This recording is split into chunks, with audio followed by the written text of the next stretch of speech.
Rencontre avec Tom, un futur catcheur. Nice moto. Allez, allez.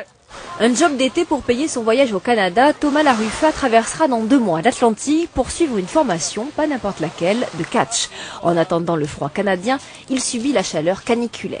C'est pour une vision plus éloignée, c'est-à-dire voilà, pour un jour monter sur ring.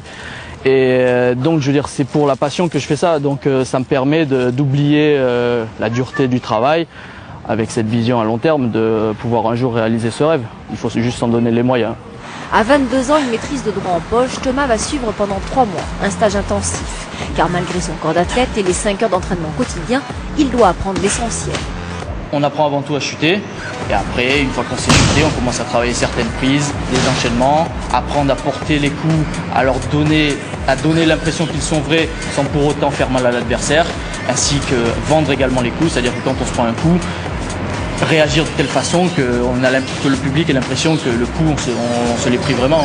Car il ne faut pas l'oublier, en catch, tout est simulé, c'est avant tout un véritable show. Il y a certaines façons de positionner, que ce soit les pieds, les mains, ça c'est vrai qu'on change pas les règles. Mais par contre, une fois qu'on est dans le ring, c'est à la fois de l'improvisation et du chorégraphié, comme on dit. Mais honnêtement, c'est 75%, la plupart du temps, 75% de l'improvisation. Par la suite, Thomas va tenter de réimplanter le catch dans le sud de la France et de se tailler un nom sur les rings européens, à travers le personnage de l'Aigle de Nice, en rouge et noir et bien sûr masqué, car ce folklore fait également partie du spectacle. Et bien voilà, l'édition 10 c'est terminé. On se retrouve demain, même heure, même chaîne. Tout de suite, c'est la météo de Sophie. N'oubliez pas non plus de consulter notre blog. L'adresse est inscrite juste en dessous. Salut!